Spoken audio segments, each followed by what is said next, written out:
I'm not against nepotism. If I had a famous actor in the family, I might have won one of these guys. In this video, I want to talk about some famous offspring who won Oscars, but their equally famous Oscar-nominated parent didn't. If that was my kid, I'm not sure I'd be proud or pissed. Here's an example. The winner is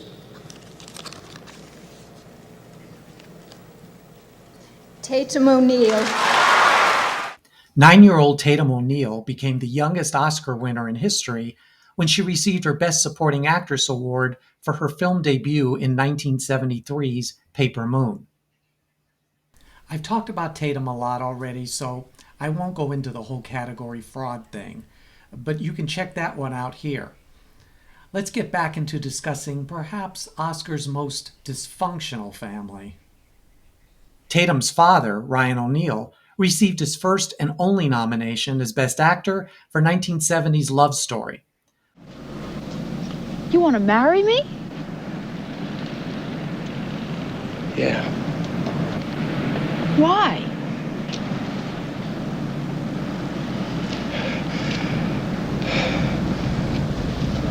Because O'Neal was off to a promising film career, following up his nomination with the blockbuster What's Up, Doc? Ryan O'Neal was actually cast in Paper Moon at the same time as Tatum O'Neal, when director Peter Bogdanovich thought they would work well together. All seemed fine. The film got great reviews, as did Father and Daughter. But things went south after the Oscar nominations were announced. Tatum's name was there, but Ryan's wasn't.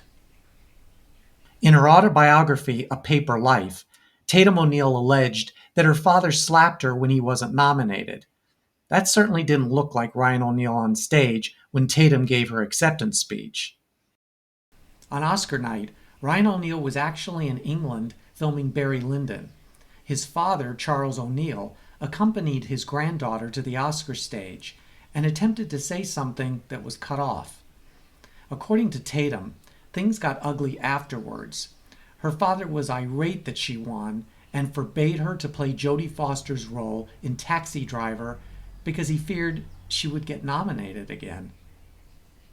After a few successful follow-up films, Tatum O'Neal's movie career never matched her initial success, which is not all that unusual with most child actors when transitioning to adult roles. Father and Daughter did reunite for 1976's Nickelodeon, but lightning didn't strike twice for either of them. Their personal relationship generated even worse results.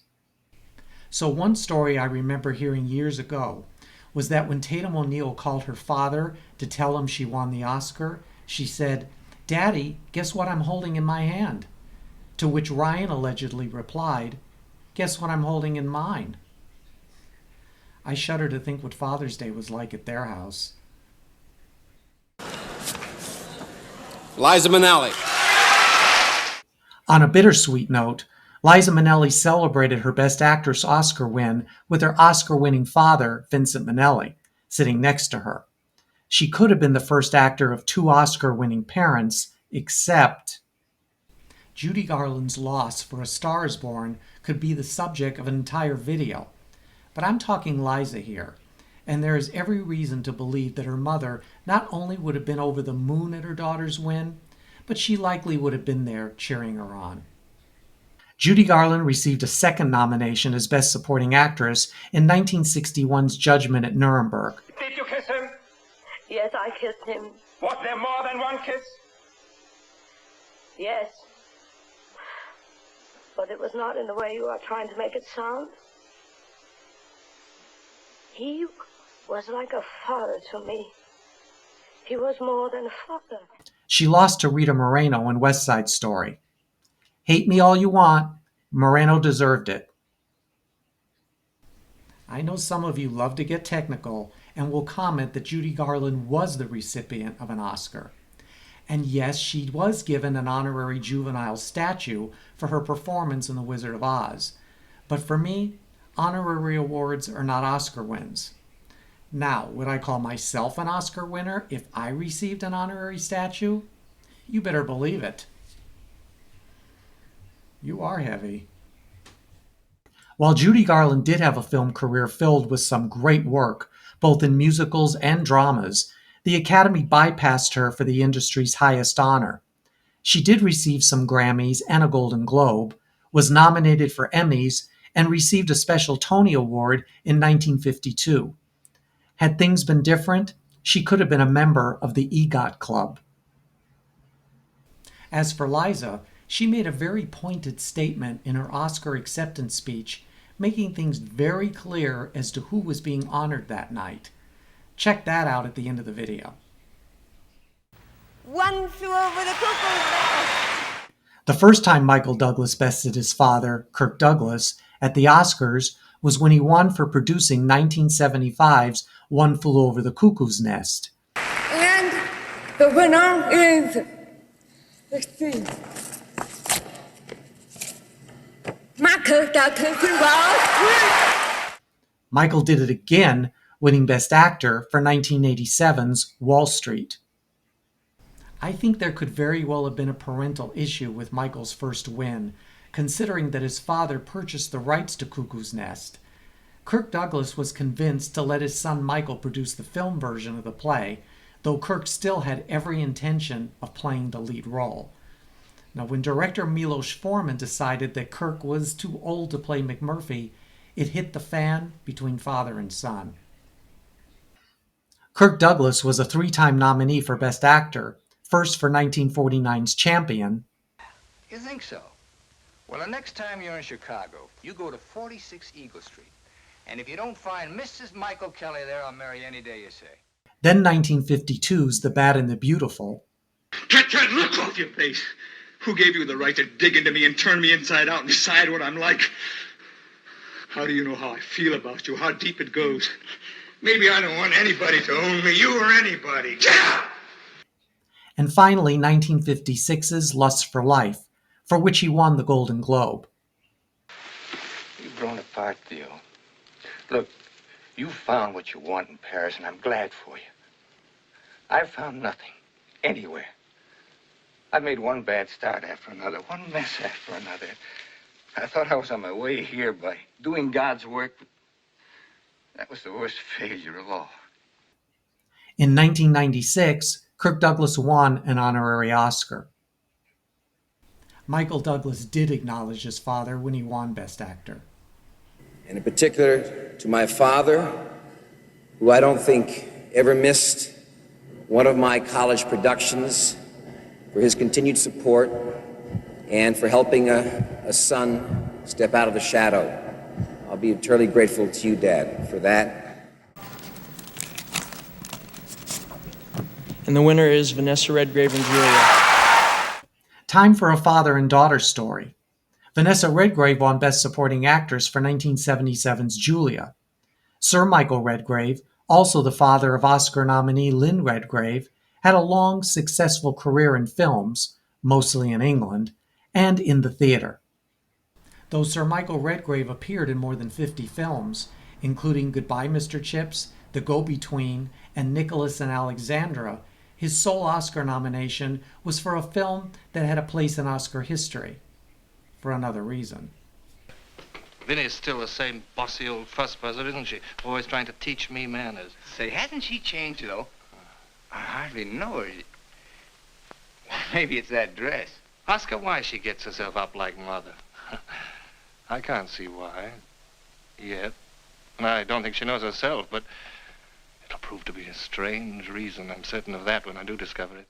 1947's Morning Becomes Electra was the film adaptation of the Eugene O'Neill play.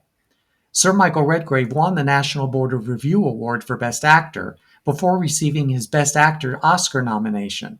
The film itself was a disaster, cut by over an hour by RKO, and yet it still was considered tedious and pretentious by critics. This is like my dream. I've killed him before, over and over.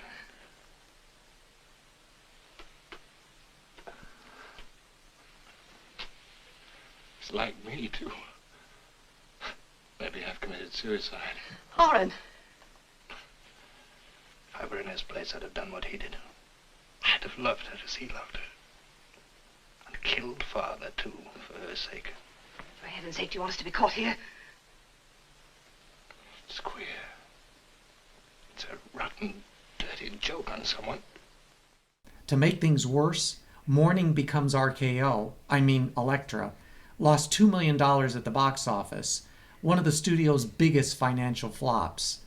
And come Oscar night, Rosalind Russell was already considered the winner by all prognosticators, and by a wide margin. But in what is considered one of the biggest upsets in Oscar history, she lost to Loretta Young in The Farmer's Daughter. And Sir Michael Redgrave lost to Ronald Colman in A Double Life.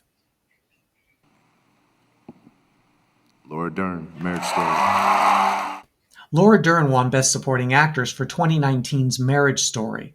Her parents, both Oscar nominees, are Bruce Dern and Diane Ladd, the latter who sat next to her on Oscar night.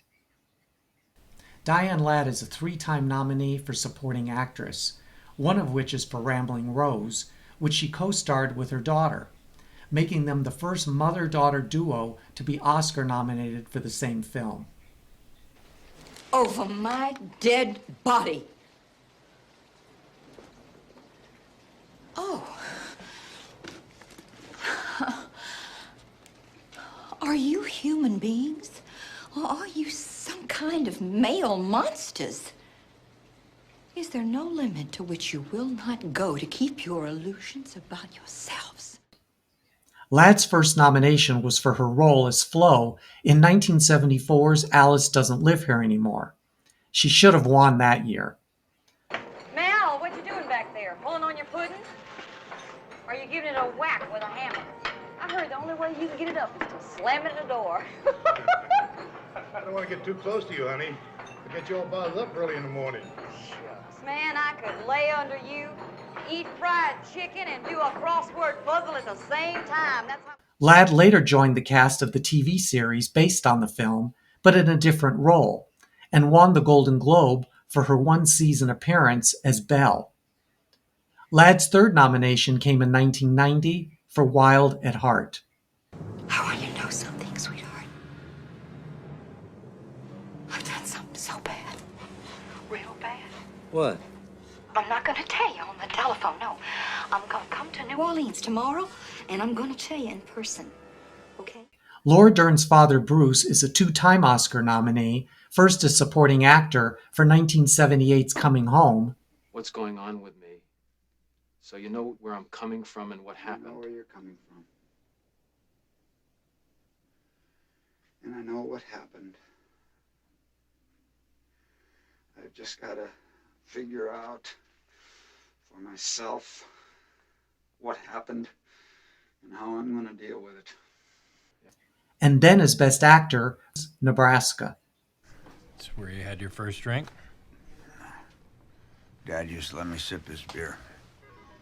So I guess you kept up that fine family tradition with Ross and me. You liked it, as I recall. I was like 6. A sip of beer ain't gonna kill you when you're 6 years old. Bruce Dern and Diane Ladd divorced when Laura Dern was 2 years old, and she was raised primarily by her mother. Her godmother was 2-time Oscar winner Shelley Winters. Between them, Diane Ladd and Bruce Dern have appeared in more than 150 films. And while their daughter may have received more honors, including an Oscar, an Emmy, and 5 Golden Globes, Laura was there when her parents were both honored with stars on the Hollywood Walk of Fame. Here are some reverse examples. Goldie Hawn won her Best Supporting Actress Oscar for 1969's Cactus Flower. She was nominated again as lead actress for 1980's Private Benjamin. Goldie Hawn is one of a handful of actors who was able to make the successful transition from television to films. These days, it seems to be the reverse. Hawn's daughter, Kate Hudson, had a chance to keep it in the family with her Supporting Actress nomination for 2000's Almost Famous. Groupies sleep with rock stars because they want to be near someone famous. We're here because of the music. We are Band-Aids. She used to run a school for Band-Aids. We don't have intercourse with these guys. We support the music. We inspire the music. We're here because of the music. Many considered Hudson the favorite that year, with wins at the Golden Globes and a half-dozen Critics' Awards. Henry Fonda's Best Actor win for 1981's On Golden Pond made him an Oscar winner after his daughter Jane won twice as lead actress. However, his son Peter was unable to add to the family Oscar tree, despite nominations for the screenplay of 1969's Easy Rider and for Best Actor in 1997's Yuli's Gold. She rents from us. Across the street. Actually, Eddie, it's a relief to see you. Now we can get this whole thing over with. Ingrid Bergman won her third Oscar for her brief appearance in 1974's Murder on the Orient Express. 50 years later, her daughter, Isabella Rossellini, received her first Oscar nomination as Best Supporting Actress in 2024's Conclave, appearing on screen for exactly half the time of her mother's winning performance. God has nevertheless given us eyes and ears. I know what prompted the dean of the college to enter the Holy Father's rooms. He was concerned that the sister from my order that made that regrettable scene might have been brought to Rome with the deliberate intention of embarrassing a member of this conclave. There is one more self-described Nepo baby I want to discuss. But first, I want to thank you for watching this video. I appreciate your support and your suggestions, one of which inspired this video. After a final word from an Oscar winner, please click the like button, and if you're not yet subscribed to the channel, join our amazing group of Oscar nerds for a new video every week and the daily polls, where you vote just like a member of the Academy. And my mother and my father were both nominated for Oscars in different categories. I just won an Oscar. Jaime Lee Curtis was referring to her famous parents, Tony Curtis and Janet Leigh, when she accepted her Oscar as Best Supporting Actress for 2022's Everything, Everywhere, All at Once. Please know, I like Jaime Lee Curtis. She's a good actress and a nice person. But I remain not a fan of this win. Tony Curtis received his only career nomination as Best Actor for 1958's The Defiant Ones. Competing with his co-star Sidney Poitier, Curtis gave one of his best performances. I did it for you! You don't even know me! For us, for the two of us! You don't even know my name. Well, I don't care what they call you! They call me Johnny. That's what they call me. They call me Johnny. John. Oh, Johnny! You don't even know me. And he followed it up with 1959's Some Like It Hot, perhaps the biggest film of his career. Janet Leigh also had one Oscar nomination to her credit, Best Supporting Actress, in 1960's Psycho. Aren't you going to take the pills? They'll knock that headache out. Can't buy off unhappiness with pills. I guess I'll go put this money in the bank, then go home and sleep it off. Leigh won the Golden Globe for her iconic performance, one that caused many who saw it to switch to taking baths. Tony Curtis lost to David Niven in Separate Tables, and Leigh to Shirley Jones in Elmer Gantry. Both Niven and Jones had offspring who've also followed in their parents' footsteps. So what are your thoughts about nepotism, particularly in the film industry? Does that help one to win an Oscar if his or her parents were also nominees? Have you benefited from nepotism in your own life? Let us know your thoughts. And until we meet again, here is Liza making things perfectly clear. And thank you for giving me this award. You've made me very happy.